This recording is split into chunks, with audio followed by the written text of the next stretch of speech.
ఓం శ్రీ గురుభ్యో నమ. పురాణ పురుష యోగిరాజ శ్రీ శ్యామచరణ లాహిరి 7వ అధ్యాయం 2వ భాగం. మూర్తి పూజ అంటే స్థూల పూజ, విగ్రహారాధన మీద నమ్మకం లేని ఇంజనీర్ భూతనాథ్ సేనుడు అస్సాంలో పనిచేస్తూ ఉండేవాడు. ఆయన అక్కడే ఈ గృహస్థ యోగి పేరు విని ఉన్నాడు. భారతీయ యోగ శాస్త్రాన్ని గురించి తెలుసుకోవాలని ఆయనకు గట్టి పట్టుదల కలిగింది. ఈ విషయంలో ఆయన చాలా పుస్తకాలు కూడా చదివాడు. కానీ చివరికి ఆయనకు తెలిసింది ఏమిటంటే, పుస్తకాలు చదివి వాస్తవ ధర్మతత్వాన్ని గురించి, యోగ శాస్త్రాన్ని గురించి తెలుసుకోలేము అని. ఆ ప్రాంతంలో ఉన్న అనేక మంది సాధు సన్యాసుల దగ్గరికి వెళ్ళాడు. కానీ రవ్వంత సంతోషం కూడా కలగలేదు. ఇంకా ఏదో తెలుసుకోవాలని, ఇంకా ఏదో పొందాలని అనుకుంటూ ఉండేవాడు భూతనాథుడు. దీన్ని గురించి ఒకసారి కాశీ వచ్చాడు. యోగిరాజుల సన్నిధికి వెళ్ళాడు. భూతనాథుడు వచ్చి నమస్కారం చేయగానే యోగిరాజులు, కాశీ వచ్చారు, గంగ స్నానం, విశ్వనాథ దర్శనం చేశారా అని అడిగారు. నిరాకారవాది అయిన, అంటే దేవుడు ఆకారం లేనివాడు అని నమ్మేటటువంటి వాళ్ళైన భూతనాథుడు, శిలామయుడైన జడ విశ్వనాథుని దర్శనం కోసం రాలేదండి, చిన్మయ విశ్వనాథుడి దర్శనానికి వచ్చాను అన్నాడు. దానికి యోగిరాజులు ఇలా అన్నారు, ఈ విషయంలో మీకు సరైన జ్ఞానం లేదు. మొదట మీరు గంగా స్నానం, విశ్వనాథ దర్శనం చేసుకోండి, తర్వాతే ఇక్కడికి రండి. భూతనాథుడు గంగా స్నానం చేసిన తర్వాత విశ్వనాథుడి గుడిలో పూజ చేస్తున్నప్పుడు విశ్వనాథుడి మూర్తి ఉండే చోట యోగిరాజుల మూర్తి కనిపించింది. ఆయన భ్రమ చెదిరిపోయింది. ఈ ప్రకారంగా వారు ప్రచురమై ఉన్న నియమాల్ని మన్నిస్తూ నడుచుకోండని అందరికీ ఉపదేశిస్తూ ఉండేవారు. ఆత్మకర్మ ద్వారా స్థితి కలిగే వరకు వ్యాప్తిలో ఉన్న నియమాల్ని మన్నిస్తూ నడుచుకోవడం మంచిదని చెబుతూ ఉండేవాడు. క్రియ చేస్తూ ఉన్నాను కదా, ఇంకా వేరే ఏది అవసరం లేదు, ఏ పూజలు పునస్కారాలు అనేసి మనం అనుకోకూడదు. మనకి ఆత్మస్థితి మంచిగా పెరిగి, అంటే సమభావన, సమదృష్టి వచ్చే వరకు, ఆ ఏకత్వ స్థితిని అనుభూతి చెందే వరకు మనము ఈ శాస్త్రాల్లో విధించినటువంటి అన్ని రకాల నియమాలు, కర్మలు పాటిస్తూ ఉండాలి. అవి అవసరం లేదని ఎప్పుడూ పక్కన పడేయకూడదు. మర్నాడు భూతనాథుడు తిరిగి యోగిరాజుల దర్శనానికి వచ్చాడు. యోగిరాజులు మెల్లమెల్లగా చిరునవ్వు నవ్వుతున్నారు. భూతనాథుడు నమస్కారం చేసి కూర్చున్నాడు. యోగిరాజులు అనేక తత్వ విషయాలు భూతనాథుడికి చెప్పారు. కథ చెప్పే నెపంతో కొంత ఉపదేశం చేశారు. అప్పటిదాకా భూతనాథుడు నోరు విప్పకుండా వింటూ కూర్చున్నాడు. యోగిరాజులు చెప్పడం ఆపినప్పుడు భూతనాథుడు చేతులు జోడించి ఇలా అన్నాడు, నేను తెలుసుకోవాలని అనుకున్నది ఒక కాగితం మీద రాసి జేబులో పెట్టుకున్నాను. తర్వాత మర్చిపోతానేమోనని ఒక్కొక్కటే వరుసగా అడిగి తెలుసుకోవాలని నా కోరిక. కానీ ఇంతవరకు మీరు ఆ ప్రశ్నలన్నింటికీ జవాబులిచ్చారు. ఇప్పుడిక నేను తెలుసుకోవలసింది లేదు, సమాధానం యావత్తూ దొరికింది. భూతనాథుడు ముగ్ధుడైపోవడమే కాదు, యోగిరాజుల దగ్గర దీక్ష తీసుకున్నాడు. యోగిరాజులు దీక్షా ప్రదానం చేసే సమయంలో భక్తుల దగ్గర మాత్రం 5 రూపాయలు, వితంతువుల దగ్గర 10 రూపాయలు ప్రాయశ్చిత్త రూపంలో తీసుకునేవారు. వారు జీవితకాలమంతా ఆ నియమాన్ని పాటించారు. అంతేకాకుండా తమ అనంతర సాధకులను కూడా ఈ నియమం పాటించమని ఆదేశమిచ్చారు. ఒక్కొక్కప్పుడు ఒక్కొక్క పేద భక్తుడు దీక్ష తీసుకోవడానికి వస్తాడు. కానీ అతనికి ఆ 5 రూపాయలు సమకూరే అవకాశం లేకపోతుంది. అలాంటి స్థితిలో వారే అతనికి 5 రూపాయలు తాము అడ్వాన్స్గా ఇస్తూ ఉండేవారు. ఇది చూసి వారి భక్తుల్లో కాశీకి దూరంలో ఉండే ధనికుడొకడు దాని నిమిత్తం కాశీలో ఉండే ఒక భక్తుడి దగ్గర 100 రూపాయలు పెట్టి వెళ్ళాడు. అవసరం పడ్డప్పుడు బీదవాళ్లకు సహాయపడేందుకు వీలుగా. యోగిరాజులు దీక్షల ద్వారా సమకూడిన ఈ డబ్బు వేరుగా పెడుతూ ఉండేవారు. వారి గురుదేవులు బాబాజీ మహారాజ్ తమ భక్త బృందంలోని సన్యాసుల్లో ఒకరిని అప్పుడప్పుడు యోగిరాజుల దగ్గరికి పంపి ఈ డబ్బు అడిగి తెప్పించుకుంటూ ఉండేవారు. ఈ డబ్బు వారి సన్యాసి బృందం వారి అవసరాలు గడుపుకోవడానికి ఖర్చు పెడుతూ ఉండేవారు. దీక్ష తీసుకోవడానికి ముందు ప్రాయశ్చిత్తం చేయడం శాస్త్రీయ విధానం. అందులో అనేకమైన తంటాలు కూడా ఉన్నాయి. అందువల్ల యోగిరాజులు శిష్యుల ప్రాయశ్చిత్త రూపమైన ఆ డబ్బును తమ గురుదేవుల సేవకు, వారి సాధు భక్తుల సేవకు వినియోగించటం వల్ల అదే ఫలితం కలుగుతుందని నిశ్చయించారు.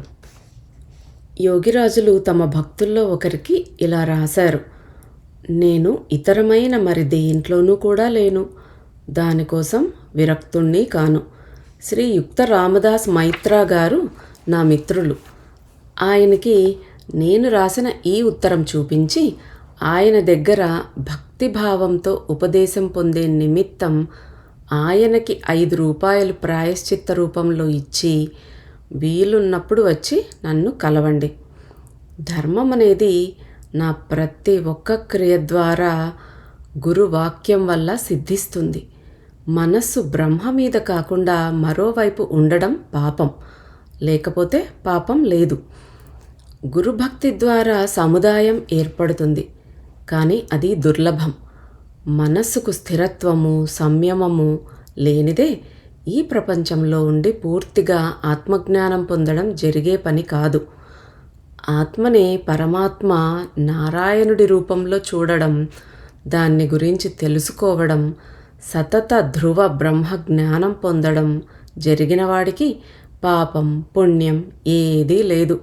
అతడు అన్నింటిలోనూ బ్రహ్మను దర్శిస్తున్నాడు. సమరూపంలో స్థితి కలగడమే కార్యం కావాలి. మాటలతో ఏదీ జరగదు. అంతా బ్రహ్మమే. నేను అన్నింటికంటే చిన్నవాణ్ణి. అన్నింటిలోనూ బ్రహ్మను చూడగలిగే స్థితి అంటే మనస్సు స్థిరత్వాన్ని పొంది క్రియ ద్వారా ఆత్మజ్ఞానం వచ్చి ఆత్మ పరమాత్మ అయిన నారాయణుణ్ణి ప్రతి ఒక్కరిలో చూడగలిగే స్థితి, ఆ సమత్వ స్థితి, ఆ బ్రహ్మ జ్ఞానం ఎప్పుడైతే వస్తుందో అప్పుడు వాళ్ళకి ఇంకా పాపం లేదు, పుణ్యం లేదు. వాళ్ళు ఏది ఇది పాటించాలి, ఇది చెయ్యాలి అనేది ఏదీ ఉండదు. అన్నింట్లోనూ బ్రహ్మనే చూస్తూ ఉంటారనమాట. ఆ స్థితికి వచ్చిన తర్వాత మనం ఏదైనా చేయటం మానేయవచ్చు, కానీ అంతవరకు మనకి ఏదైతే ఆదేశించారో వాటిని పాటిస్తూ ఉండాలన్నమాట. ఆ స్థితి రావడం అనేది చాలా టైం పడుతుంది. కానీ ఈ లాహిరి మహాశయులు కానీ, యుక్తేశ్వరగిరి గారు కానీ, పరమహంస యోగానంద గారు, ఇలా చాలామంది గురువులు వాళ్ళు ఆ స్థితికి చేరుకున్నా కూడా వాళ్ళు ఎందుకు క్రియ చేస్తూ ఉంటారు అంటే అది మనకి ఒక రోల్ మోడల్గా నిలవడం కోసం అన్నమాట. మనము వాళ్ళని చూసి వాళ్ళే చేస్తున్నారు, మనము మానేయకుండా, మనం కాస్త జ్ఞానం రాగానే నాకేదో ఇంక అన్నీ వచ్చేసాయని అహంకరించి వదిలేయకుండా ఎప్పుడూ చేస్తూ ఉండాలి అనేసి మనకు తెలియచెప్పటానికి వాళ్ళు చేస్తూ ఉంటారనమాట. కానీ ఆ స్థితిలో ఉన్న వాళ్ళకి వారికి చేయాల్సిన అవసరం కంపల్సరీ ఏమీ కాదు. వాళ్ళు కావాలంటే చేయొచ్చు, లేదంటే లేదు. ఇప్పుడు అంబానీనో ఎవరన్నా రిచెస్ట్ పర్సన్ ఆన్ ఎర్త్ ఉన్నారనుకోండి, వాళ్ళు ఇంకా వర్క్ చేయాల్సిన అవసరం లేదు డబ్బు కోసం. ఎంతో ఒక సామ్రాజ్యాన్ని నిర్మించేసి ఉంటారు, అంతా పనులు జరిగిపోతూ ఉంటాయి, వాళ్ళకి డబ్బు వచ్చేది వస్తూ ఉంటుంది, ఎంతో ధనవంతులు అయిపోయి ఉంటారు. వాళ్ళు ఇంకా రోజు రోజు కష్టపడి పని చేయాల్సిన అవసరం లేదు. కానీ వాళ్ళు చెయ్యాలి అనుకుంటే చేయొచ్చు. అలాగే అన్నమాట. ఇందులో కూడా పూర్ణ జ్ఞానం పొందిన తర్వాత మనకిష్టమైతే కర్మ చేయొచ్చు, లేదంటే అవసరం లేదన్నమాట. బాబాజీ మహారాజులు అనేక మాటలు తమ బృందంలోని సాధువుల సమక్షంలో తమ ప్రియ శిష్యులైన శ్యామాచరణులను మెచ్చుకుంటూ ఉండేవారు. వారి భక్త సన్యాసుల్లో ఒకతనికి మనస్సులో ఈర్ష్య లేదా నిందాపరమైన ఉద్రేకం కలుగుతూ ఉండేది. అతను బాబాజీని, శ్యామాచరణుడు గృహస్థ వ్యక్తి, మీరు ఆయన్ని అంత మెచ్చుకుంటారెందుకు అని అడిగాడు. బాబాజీ జవాబేమీ ఇవ్వలేదు. ఆ తర్వాత కొన్నాళ్లకి దీక్షల ద్వారా సమకూడిన డబ్బు తేవడానికి ఆ సన్యాసినే శ్యామాచరణుల దగ్గరికి పంపించారు. ఆయన శ్యామాచరణుల దగ్గరికి వచ్చి ఆయన్ని పరీక్షించాలని మనస్సులోనే నిశ్చయించుకున్నాడు. శ్యామాచరణులు కూడా ఈ సంగతి తెలుసుకున్నారు. శ్యామాచరణులు కూర్చునే గది అంటే బైఠక్ఖానాలో ఇద్దరి మధ్య తత్వ సంబంధమైన చర్చ మొదలైంది. దగ్గరలోనే ఒక తొట్టిలో విశల్యకరణి మొక్క ఒకటి ఉంది. దాని ఆకు ఒకటి తెంపి దాన్నే ఉద్దేశించి ప్రకృతి, పురుషులు, మాయ, బ్రహ్మ అన్న విషయాల గురించి చర్చించడం మొదలైంది. రాత్రి ఎప్పుడు గడిచిపోయిందో కూడా తెలియనంత గంభీరంగా చర్చ సాగింది. దీన్ని గురించి ఎవ్వరికీ గుర్తులేదు. అప్పుడు యోగిరాజులు హఠాత్తుగా తెల్లవారింది, పదండి గంగా స్నానం చేసి వద్దాం అన్నారు. యోగిరాజులకు గల లోతైన జ్ఞానాన్ని తెలుసుకున్న తరువాత ఆ సన్యాసి భక్తుడి భ్రమ తొలగిపోయింది. ఈ గృహస్థ భక్తులను బాబాజీ మహారాజ్ అంతగా ఎందుకు మెచ్చుకుంటారో అతనికప్పుడు అర్థమైంది. యోగిరాజుల ఇంటికి కొద్ది దూరంలోనే వారి భక్తుడు గ్వాలా జైపాల్ ఇల్లు ఉంది. అకస్మాత్తుగా ఒకసారి జైపాలుడి కొడుక్కి కలరా వచ్చింది. వాడు బ్రతికే అవకాశం తక్కువ. పరమ భక్తుడైన ఆ పేద జైపాలుడు గురు మహారాజుల దగ్గరికి వచ్చాడు. ప్రతిరోజు మాదిరిగానే గురు మహారాజులు తమ ఆసనం మీద అరమూసిన కళ్ళతో కూర్చొని ఉండడం గమనించాడు. జైపాలుడు కొంచెం దూరం నుంచే దండం పెట్టి చేతులు కట్టుకుని కూర్చున్నాడు. కొన్ని నిమిషాలు గడిచాక మహాయోగులు కళ్ళు తెరిచారు. వణుకుతూ ఉన్న గొంతుతో జైపాలుడు తన కొడుకును రక్షించమని మనవి చేసుకున్నాడు. ఆ రోజుల్లో కాశీలో తీఖుర్ జిలేబీ దొరుకుతూ ఉండేది. తీఖుర్ పరికెగడ్డ అంటే సింఘాడా జాతి పండు. అతనికి ఇప్పుడే కడుపు నిండా తీఖుర్ జిలేబీ పెట్టు అన్నారు యోగిరాజులు. జైపాలుడు వెంటనే ఆ పని చేశాడు. అతని కొడుకు ఆరోగ్యవంతుడయ్యాడు. యోగిరాజులు తమ చిన్న కూతురు హరిమోహినికి, చిన్న కొడుకు దుకౌడీకి విష్ణుపూర్, బెంగాల్లో వివాహాలు చేశారు. వివాహ సందర్భంగా వారు 2 సార్లు మాత్రం విష్ణుపురం వెళ్ళారు. ఆ రోజుల్లోనే అక్కడి వ్యక్తులు అనేక మంది వారి దగ్గర దీక్ష తీసుకున్నారు. 1886 మే నెలలో వారు తమ చిన్న కూతురి పెళ్లి గురించి మొట్టమొదటిసారిగా విష్ణుపురం వచ్చారు. వంగ అబ్దం 1293 జ్యేష్ఠమాసం 8 నాడు రాత్రి 9 గంటలకు కాశీలో బయలుదేరి రైలులో మర్నాడు సాయంత్రం 5 గంటలకు పానాగఢ్ స్టేషన్లో దిగి అక్కడి నుంచి ఎద్దుబండి మీద విష్ణుపురం చేరారు. పంచానన్ భట్టాచార్యుల వారు కలకత్తా నుంచి పానాగఢ్ వచ్చి వారిని కలుసుకున్నారు. ఆ తర్వాత 1891లో మే నెలలో చిన్న కొడుకు వివాహ సందర్భంగా రెండోసారి విష్ణుపురం వచ్చారు. అప్పుడు కూడా పంచానన్ భట్టాచార్యుల వారు వారిని పానాగఢ్లో కలుసుకున్నారు. విష్ణుపురంలో కైలాస్ చంద్ర వంద్యోపాధ్యాయ అనే బీద బ్రాహ్మణుడొక ఆయన ఉంటూ ఉండేవాడు. ఆయన శివదాస్ భట్టాచార్య గారి ఇంట్లో గృహ శిక్షకులుగా పనిచేస్తూ ఉండేవారు. కైలాసబాబు గారు యోగిరాజుల దగ్గర దీక్ష తీసుకోవాలని తహతహలాడుతున్నారు. కానీ దీక్ష తీసుకోవడానికి ఆయన దగ్గర 5 రూపాయలు లేవు.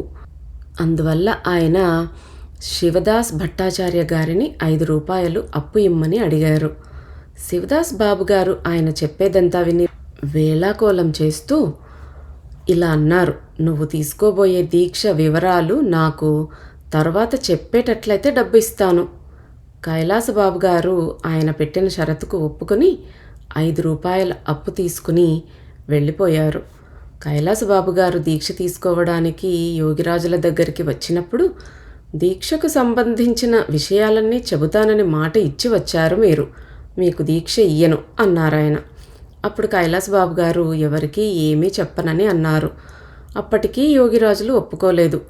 చివరికి కైలాసబాబు గారు శివదాస్ బాబు గారి దగ్గరికి వెళ్ళి యోగిరాజులకు అంతా తెలిసిపోయింది, వారు నాకు దీక్ష ఇవ్వరు అన్నారు.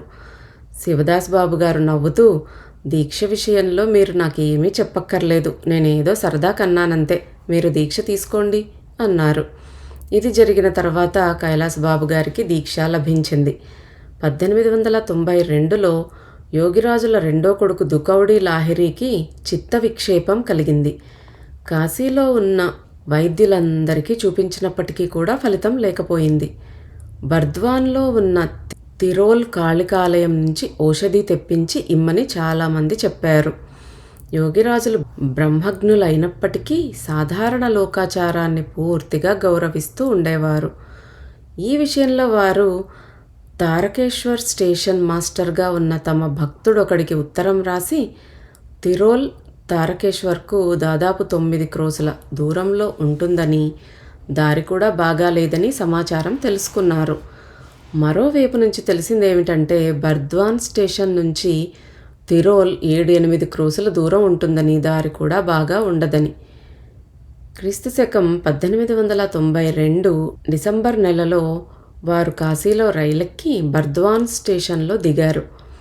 పంచానన్ భట్టాచార్య గారు అంతకు ముందు నుంచే అక్కడ ఉన్నారు.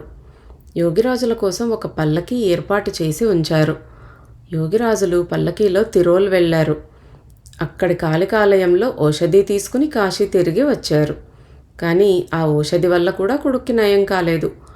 అది చూసి కాశీమణిదేవి గారు, మీరుండగా మరో ఔషధి అవసరమేమిటి అన్నారు. ఆ తర్వాత యోగిరాజులు ఒక మూలిక ఇచ్చారు.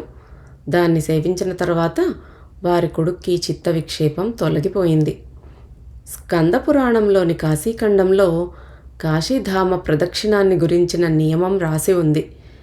దాన్ని పంచక్రోశ యాత్ర అంటే 5 కోసుల ప్రదక్షిణం అంటారు.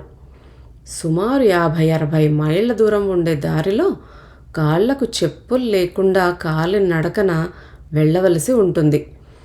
ఇందుకు మామూలుగా 5 నుంచి 6 రోజులు పడుతుంది. అన్నపానాలకు కావలసిన సామానంతా తీసుకుని చాలామంది యాత్రికులు కలిసి జయ శివశంభో అంటూ ప్రదక్షిణం చేస్తారు. ఈ ప్రదక్షిణం ప్రతి ఏటా జరుగుతూ ఉంటుంది. ఒకసారి యోగిరాజులు పరమభక్తులైన వకీల్ రామప్రసాద్ జైస్వాల్ పంచక్రోశ ప్రదక్షిణం చెయ్యాలని నిశ్చయించుకున్నాడు. ఆయన ప్రతిరోజు కనీసం ఒక్కసారి గురుమహారాజులకు నమస్కారం చెయ్యడానికి వస్తూ ఉండేవారు. ప్రదక్షిణం చేయడానికి వెళ్ళినట్లయితే 5-6 రోజులు గురుదర్శనం కాదు కదా, మరి ఎలాగా అని ఆలోచించడం మొదలుపెట్టారు. వ్యగ్రంగా గురుమహారాజుల సన్నిధికి వచ్చి వారి అనుమతి, ఆశీర్వాదం ప్రసాదించమని కోరుతూ రోజుకొకసారి చొప్పున గురుదేవులకు ప్రణామం చేసే తన దినచర్యకు భంగం కలగకుండా ఉండే విధంగా 24 గంటల్లోగానే ప్రదక్షిణం పూర్తి కావాలన్న కోరిక వెల్లడించాడు. నిజానికి పంచక్రోశం అని దేన్నంటారు? ఈ విషయం జైస్వాల్ గారికి వివరించి చెబుతూ యోగిరాజులు శరీరమే పంచక్రోశాత్మకమైన కాశీ అన్నారు.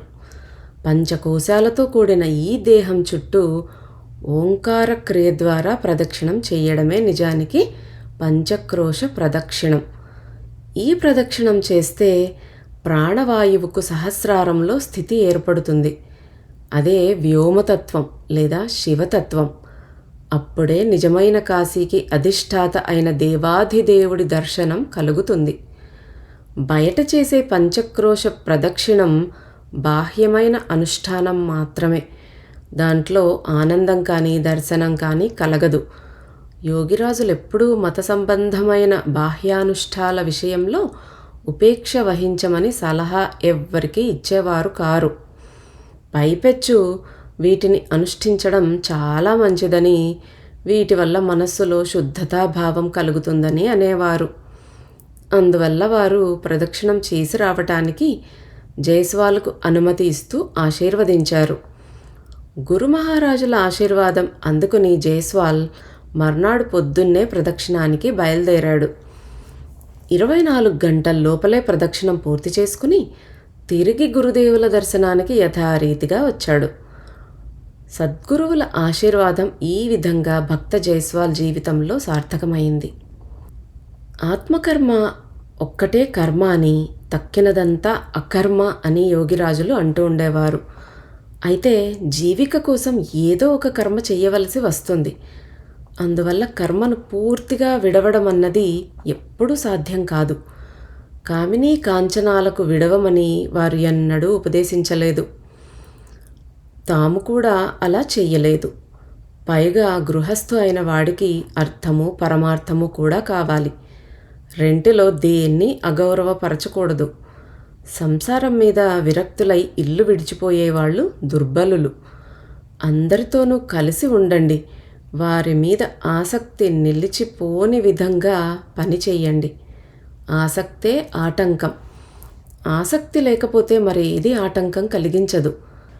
ఆసక్తి కోరిక వల్ల ఉత్పన్నమవుతుంది. కోరిక చంచల మనస్సు వల్ల పుడుతుంది. మనస్సు ప్రాణం వల్లే కలుగుతుంది. కానీ స్థిర ప్రాణంలో అలలు ఏవి పుట్టవు. అంటే మనస్సు, కోరిక, ఆసక్తి ఏవీ ఉండవు. అయినప్పటికీ అప్పుడు కూడా కామినీ కాంచనాలు ఉంటాయి. కానీ వాటి మీద కోరిక, ఆసక్తి కలక్కపోవడం వల్ల అవి ఆటంకాలు ఏవీ కలిగించవు. దీని తాత్పర్యం ఏమిటంటే కోరికకు అతీతంగా అంటే నిష్కామంగా ఉండాలన్నమాట. అప్పుడు ఇచ్ఛాహీనత, ఆసక్తి శూన్యత అనే స్థితి కలుగుతుంది. ఆ తర్వాత కామినీ కాంచనాలు ఏ బాధ కలిగించవు. ఈ విషయాన్ని నొక్కి చెబుతూ వారు ఖేచరీ కర్నేసే ఇంద్రియ దమన్ హోతా హై అని అంటూ ఉండేవారు. స్త్రీ పురుషుడికి బాధ అంటే ఆటంకం కలిగించేదెన్నడూ కాదు అని వారు చెబుతూ ఉండేవారు.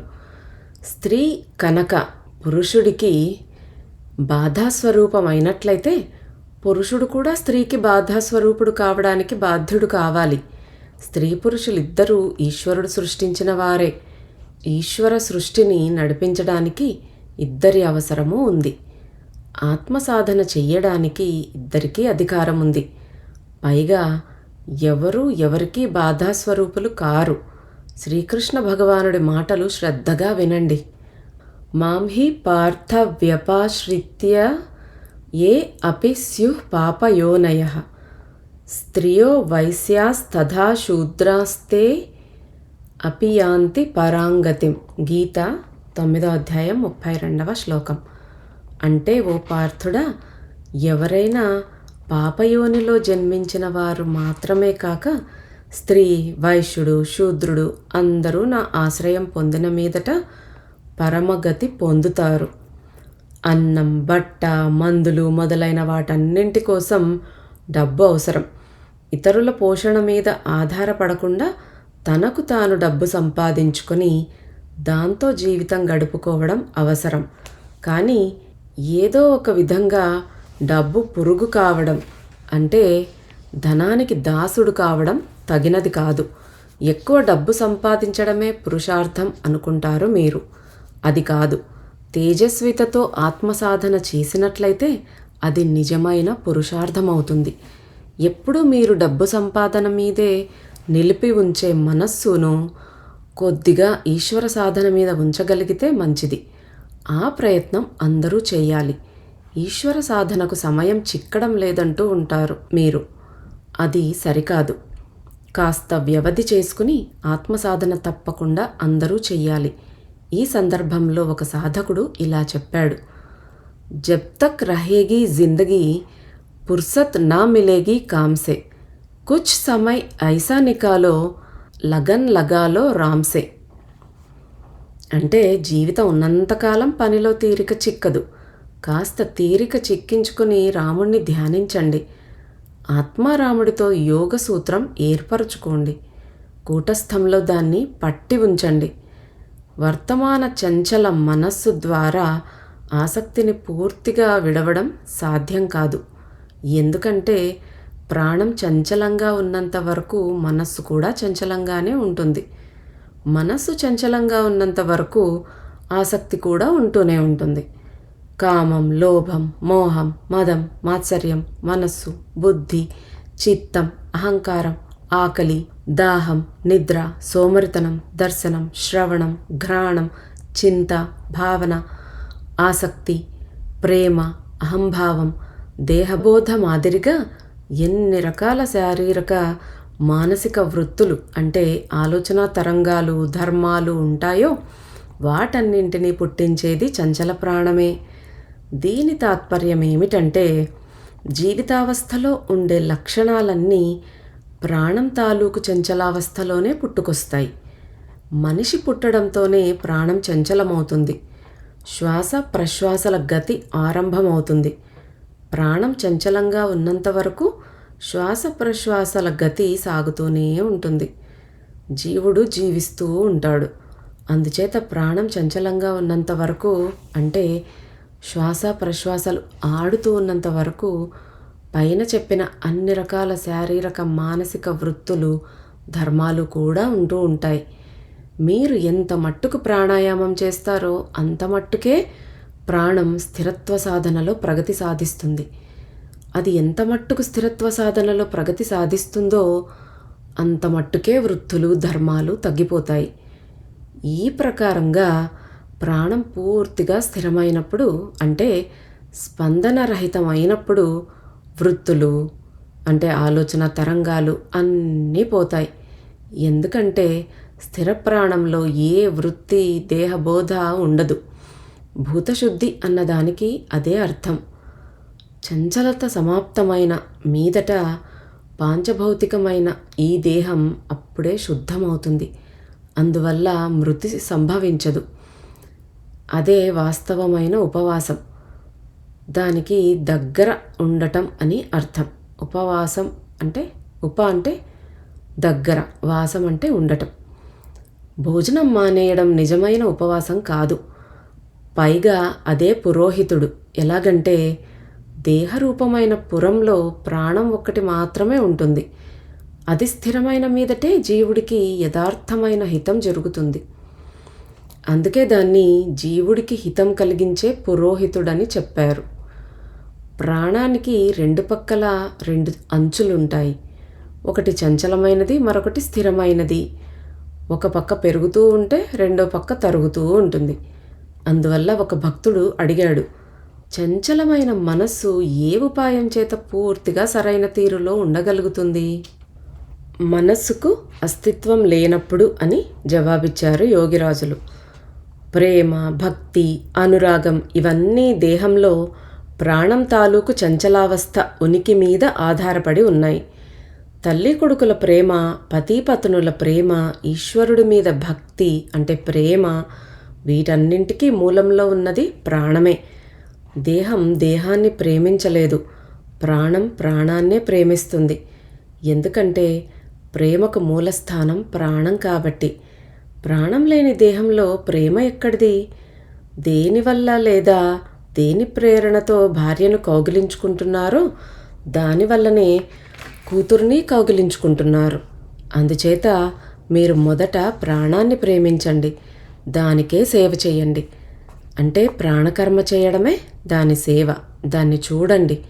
ప్రాణకర్మ చేయడం వల్ల దాని దర్శనం అవుతుంది.